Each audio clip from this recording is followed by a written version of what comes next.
En este video abordaremos de manera superficial cada uno de los elementos de GeneXus que participan en la implementación de un Design System para la aplicación. Si prestamos atención a las transacciones que venimos utilizando y a los paneles creados por el patrón WorkWith, vemos que hay elementos que dan uniformidad y coherencia sin que nos hayamos preocupado en lograr esto, lo que significa que GeneXus ya está haciendo algo por nosotros en lo referido a brindarnos un Design System predeterminado. Por ejemplo, vemos que todas las pantallas, incluso las que hicimos de cero como este web panel, tienen un encabezado común. En nuestro caso, lo hemos personalizado, cambiándole el texto default por Travel Agency y reemplazando la imagen que aparecía por esta otra. La forma de conseguirlo era con el objeto web Master Page. Aquí vemos los cambios efectuados. Recordemos que luego las distintas pantallas de la aplicación se cargarán en este control, el Content Placeholder. Por defecto, la versión del AKB viene con esta Master Page predefinida, lo que significa que por defecto se le aplicará a todos los objetos web que se creen, como ya habíamos visto. Así que, por un lado, GeneXus nos ofrece un objeto para centralizar lo que será la información común que queremos que las páginas compartan, como un encabezado o un pie de página. Por otro lado, podemos ver que el color de base, el que sobresale, es un tipo de rojo, que se utiliza no solo para el encabezado, sino para los botones y otras acciones que se le brindan al usuario. ¿Dónde se configura todo eso? Sabemos que esta tabla tiene un fondo rojo en ejecución, pero no lo estamos viendo. Sin embargo, observemos que el control, en este caso de tipo tabla responsiva, tiene un par de clases definidas, no casualmente bajo el grupo apariencia. Si vamos a la solapa class, vemos que se están editando las propiedades de la segunda de las clases asociadas a esa tabla. Y vemos que allí está definido, entre otras cosas, el color de fondo rojo que veíamos.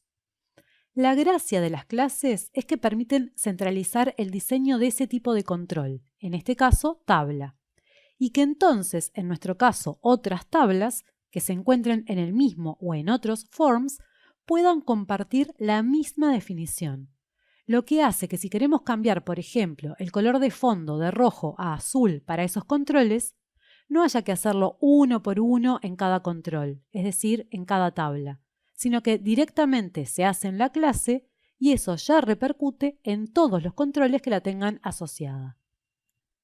¿Dónde se encuentran todas las clases definidas? En el objeto Theme, tema. Vemos que, así como había una master page predefinida, también hay un tema predefinido, de nombre Carmine, que ya lo vimos repetidamente asociado a todos nuestros paneles web. Vemos que al abrirlo, aparecen clases agrupadas por tipo de control. Aquí es donde está centralizado todo. Y además podemos ver en la solapa Colors que muestra la paleta de colores del mismo nombre, que es donde está definido el color base. Si buscamos subclases de la clase Table,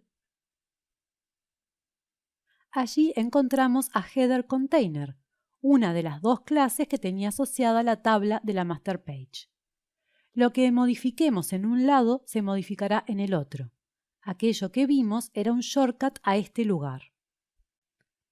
Si vamos a ver las opciones de Update o Delete del pattern WorkWith, que sabemos tienen el color base en ejecución, vemos que el tipo de control es Attribute Variable y que tiene asignado como clase a esta, predefinida por el pattern.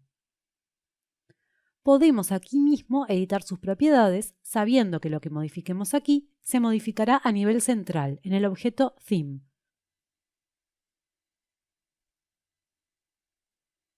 Por lo que cualquier otro control, atributo, variable que tenga a esta como su clase, se verá modificado.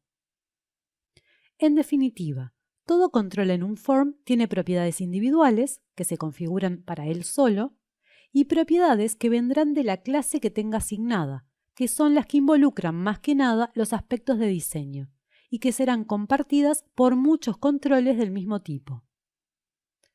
Ya observemos que en este caso particular, en que el control es además una columna de un grid, aparece otra clase para asociarle, que es la clase que gobierna el diseño y comportamiento de la columna. Si observamos nuevamente el diseño predefinido de la transacción y el WordWith, vemos que los datos más relevantes se muestran en blanco sobre gris, con bordes redondeados. Esto es así porque a la tabla donde se encuentran esos datos en la transacción se le asignó esta clase, que especifica como color de fondo el blanco y un radio para los 4 bordes. Y al grid del WordWith, esta otra clase, que especifica también blanco como color de fondo y los mismos 4 valores que la otra para el radio. En cambio, si vamos a ver el grid del webpanel que nosotros creamos, vemos que tiene como clase la de nombre grid, que no tiene nada de eso configurado. Y así se ve en ejecución, con todas las columnas pegadas con el fondo default gris. Observemos qué sucede si le cambiamos su clase por la misma que tiene el grid del WordWith.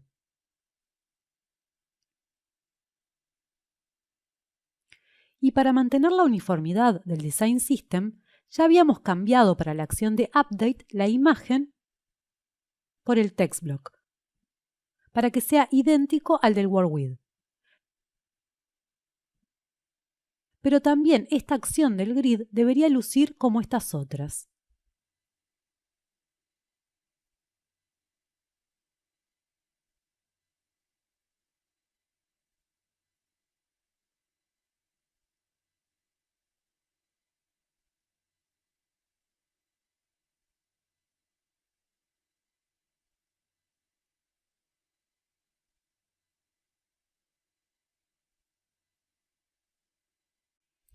Podemos deducir de lo que hemos visto que un porcentaje importantísimo del Design System se especifica en el objeto Theme, a través de sus clases, las predefinidas y las que agreguemos. Estas clases son las que se asignan a los controles del form, permitiendo así abstraer el diseño, establecer una lógica y de esta manera uniformizarlo de acuerdo a la función que asume cada control en el todo. Por lo que una parte fundamental del diseño será identificar qué clases necesitaremos para los controles y aplicárselas. Por otro lado, volviendo a lo predefinido, recordemos que algunos navegadores nos ofrecen un modo de visualización, en este caso presionando F12, que nos permite variar el tamaño de la pantalla para apreciar cómo se verá el panel en ese tamaño. Podemos ver que si achicamos la pantalla del WordWith de atracciones lo suficiente como para que corresponda a la pantalla de un teléfono, los filtros aparecen de otra manera. Y por ejemplo, el campo para que el usuario pueda ingresar un filtro por nombre de atracción aparece debajo del título y no a su derecha. Además, los Recent Links aparecen como menú desplegable en lugar de expandidos. Y la imagen de la Master Page está apareciendo debajo y no al costado. Y con la disminución del ancho de pantalla, también desaparecen casi todas las columnas, a excepción de la que muestra el nombre y las acciones de Update y Delete. Este comportamiento se conoce como responsivo y al diseño web que lo implementa como Responsive Web Design. Hoy en día no es aceptable un diseño que no adapte lo que se ve al tamaño de pantalla. Una parte de la responsividad se establece a través de las tablas responsivas. Por ejemplo, esta tabla del WordWith de atracciones que creó el pattern, que vemos que es responsiva, contiene estos 4 controles. El primero corresponde a los filtros adicionales. El segundo corresponde a este text block. El tercero a la acción de insert y el último corresponde a la variable de filtro que veíamos. Si editamos las propiedades de la tabla, vemos esta, Responsive Sizes, tamaños responsivos. Aquí se establece cómo se quiere visualizar el contenido de la tabla de acuerdo a 4 tamaños de pantalla. Extra Small, que corresponde a teléfonos, Small, que corresponde a tablets, Medium, que corresponde a monitores de notebooks o PCs menores a 1200 píxeles, y Large, que corresponde a tamaños mayores.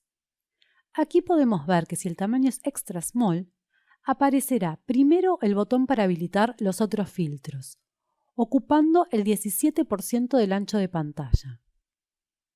Luego, a su derecha, vendrá el título, que ocupará el 50% del ancho restante.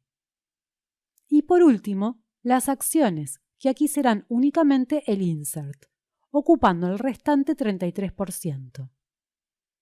Y la variable de filtro aparecerá debajo de todo eso, ocupando el 100%. Mientras que si el tamaño es small, estará todo en una misma fila, con botón, título, variable y acción en ese orden. Decíamos que una parte importante de la responsividad, la más gruesa, se consigue haciendo uso de estas tablas y estas propiedades. Pero otra parte, un poco más fina, se consigue a través de las clases. Por ejemplo, el ocultar columnas del grid dependiendo del tamaño de pantalla. Vemos que la clase de la columna del nombre de atracción es www-column, pero que a las otras columnas se les agrega además la clase www-optional-column. Si vamos al theme, vemos que están apareciendo estas dos columnas, que lo que hacen es permitirnos variar los valores de las propiedades de la clase de acuerdo al tamaño de pantalla. Por defecto solo se establecen dos, small y extra small. Pero en verdad tenemos tres, puesto que los valores que vemos en la columna default corresponden a medium y large. Entonces, aquí podemos ver que, mientras que la propiedad display para esta clase no dice nada, lo que significa que se mostrará en ejecución para tamaños de pantalla medium y large, para tamaño small y extra small tiene el valor none. Y es por eso que no se muestran. En cambio, en el webpanel que implementamos de cero, no tenemos este comportamiento responsivo para el grid. Al disminuir el tamaño de pantalla, seguimos viendo las mismas columnas. La única responsividad predefinida que tenemos es la que viene de la master page, donde para tamaño extra small la imagen está quedando abajo y no a la derecha.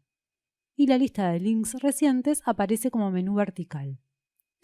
Y para nuestro webpanel propiamente dicho, la que involucra los campos de filtro, que están ocupando el 100% del ancho con su etiqueta arriba, cuando para tamaños small en adelante quedan a la izquierda. Entonces, si queremos conseguir para el grid de nuestro webpanel que en tamaño small no se desplieguen otras columnas que las del nombre de atracción y acciones, modificamos las clases de las columnas de acuerdo a lo que acabamos de ver.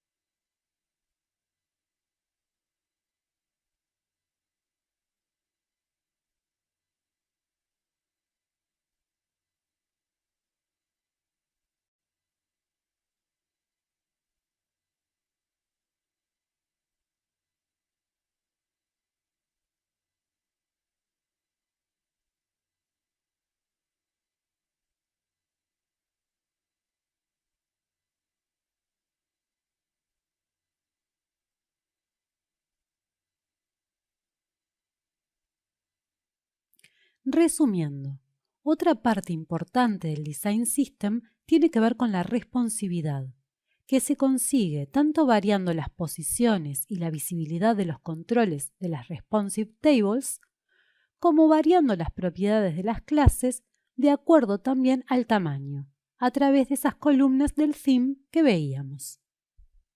Para conseguir todo esto no tuvimos que hacer casi nada, solo imitar lo que el pattern WordWidth hizo automáticamente en conjunción con el theme. Por eso decimos que GeneXus ya nos brinda un design system básico, predefinido, que podemos utilizar para nuestros web panels. Otra parte de todo esto tendrá que ver con los controles que utilicemos. Por ejemplo, en nuestro web panel, donde imitábamos al del WordWidth, no tenemos el paginado que el WordWidth sí presenta.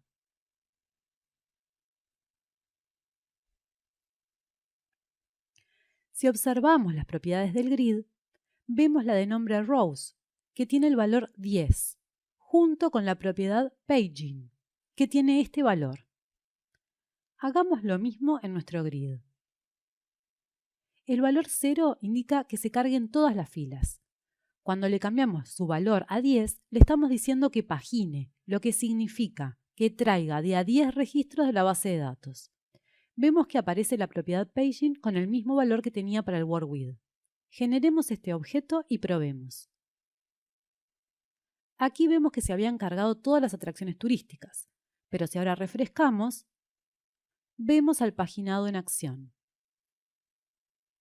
Cambiemos ahora el tamaño de página para que sea de 5 filas y modifiquemos la propiedad paging para que asuma el valor infinite scrolling y probemos. Cambiemos la visualización para una tablet para ver mejor. Vemos 5 filas cargadas en el grid, pero no tenemos los botones para pasar a la siguiente página. Sin embargo, al hacer scroll, vemos el mensaje de loading. Se están yendo a buscar las siguientes 5 filas y se cargan en pantalla. Y así sucesivamente. Por otro lado, la información está mostrándose de manera estructurada, como si fuera una tabla. Y si quisiéramos ver las atracciones turísticas de una manera más flexible, por ejemplo, si solo quisiéramos ver foto y nombre, pero una debajo de la otra, para ello contamos con otro tipo de grid, el de estilo libre. Arrastrémoslo al final del form. Lo inicializamos con los atributos Attraction Name y Attraction Photo. Los movemos para que quede la foto arriba y les quitamos la etiqueta.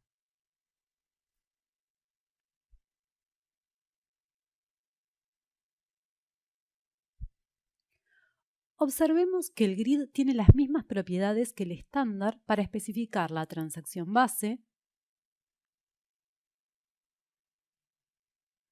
order y conditions, así que las copiamos del otro.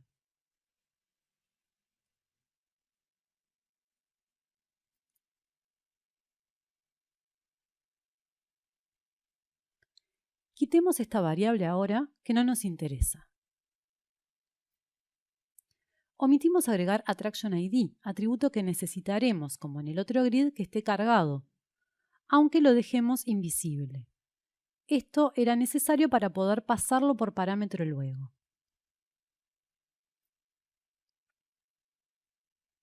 Bien, ahora probemos. Refrescamos y vemos debajo de nuestro grid estándar el nuevo, sin ningún diseño, claro. Supongamos que queremos que la imagen aparezca mucho más grande. ¿Por qué está mostrándose tan pequeña?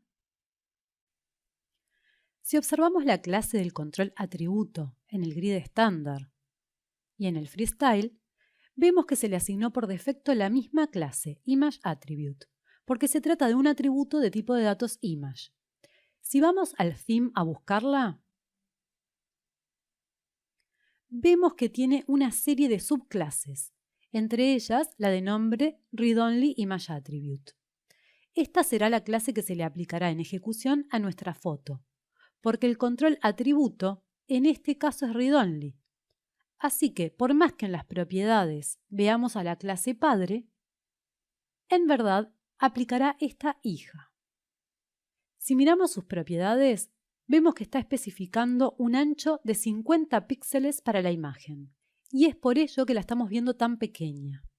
Si modificáramos aquí esta propiedad para que el ancho sea, por ejemplo, de 400 píxeles, conseguiremos lo que queríamos para nuestro grid, pero haremos como efecto secundario que todo otro control que tuviera esta clase como la suya también se modificara.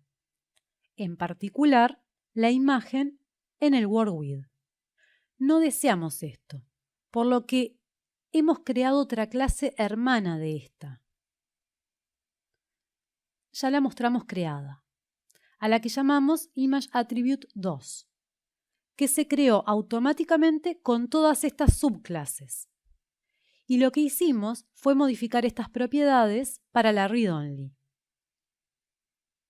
Estamos estableciendo que la imagen se presente con su tamaño original mientras no supere los 400 píxeles de ancho, y en ese caso que se achique hasta ese tamaño. Entonces, ahora vamos a modificarle la clase a nuestro control AttractionPhoto para este segundo grid, cambiándola por esta otra. Probemos en ejecución.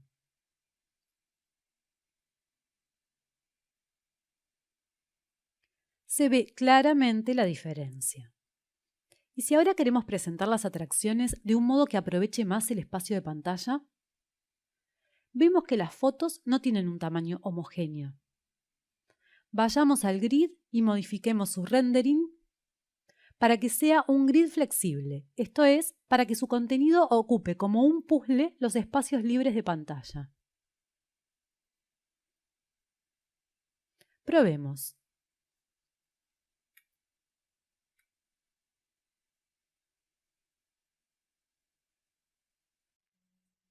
Vemos que, dependiendo del tamaño de pantalla y considerando ese ancho máximo de 400 píxeles, las atracciones turísticas se van acomodando en la dirección row para llenar el espacio.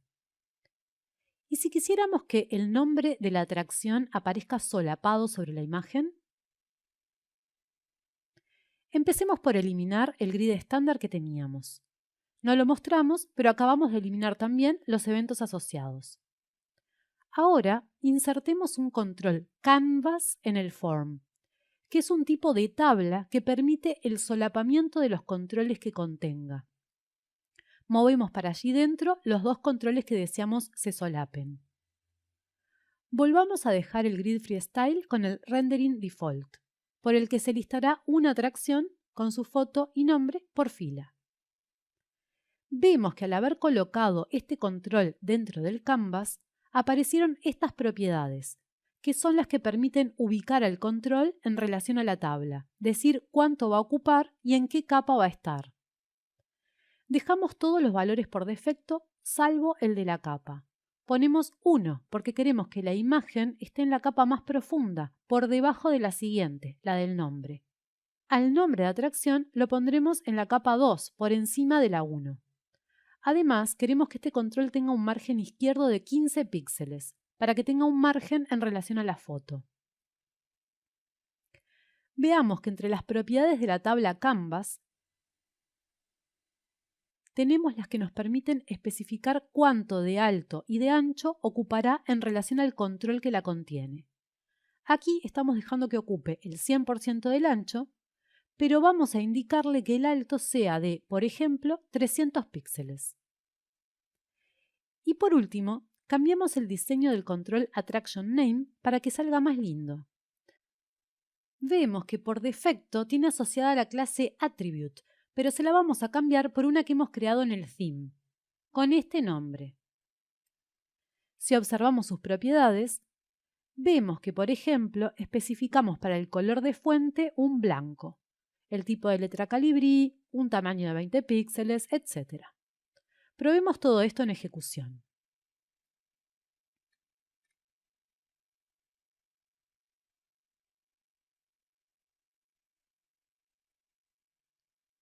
Si ahora hacemos clic sobre la Torre Eiffel, vemos su información. Y para terminar de apreciar alguna de las posibilidades que nos brindan los controles grid, si ahora modificamos su rendering para que se presente como un grid horizontal, donde, por ejemplo, para tamaño tipo teléfono queremos que muestre solo una columna, para tamaño small 2, para medium 3 y para large 4,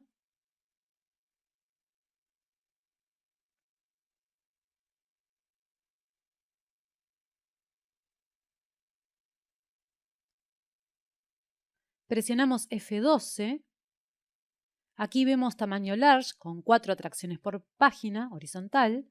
Aquí vemos 3, para una tablet 2 y para un teléfono 1. Por supuesto, aquí nos convendrá insertar imágenes que tengan el mismo tamaño. Con esto, vimos tan solo una introducción a todo lo que podemos hacer con los controles y las clases del theme. Hay algunos jugadores más que, junto con todos los vistos, permiten utilizar en GeneXus un design system potente. No los estudiaremos en este nivel, pero los dejamos presentados. Podemos no solo utilizar en nuestros forms los controles que vienen en la toolbox de GeneXus en forma predeterminada, sino que además podemos definir controles de usuario, que pueden ser copiados de plataformas que ofrecen esos controles junto con bibliotecas CSS, que son, como nuestros themes, las que especifican su estilo, el estilo de esos controles. Por ejemplo esta, Semantic UI. Podríamos querer utilizar un control card como este, por ejemplo. Para ello, alcanzará con crear un objeto userControl, le podemos llamar igual, copiar y pegar su HTML, cambiar los datos fijos por algo así como nombres de elementos de un SDT para poder hacerlo dinámico, es decir, poder cargar dinámicamente ese control con datos que vamos a poder especificar, por ejemplo, de la base de datos, especificar de dónde tomará el CSS, es decir, el diseño de las clases, hacer alguna otra cosa más y ya lo tendremos disponible en la toolbox para utilizarlo.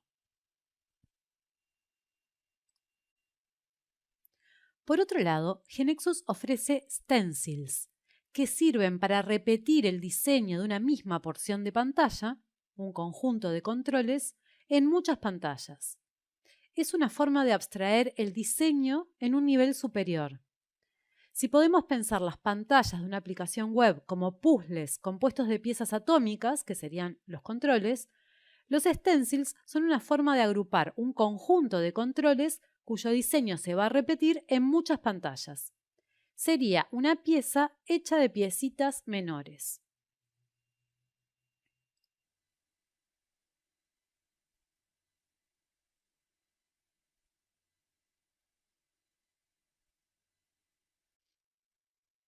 Con esto terminamos de presentar a los jugadores más importantes que hacen a la implementación en GeneXus del Design System.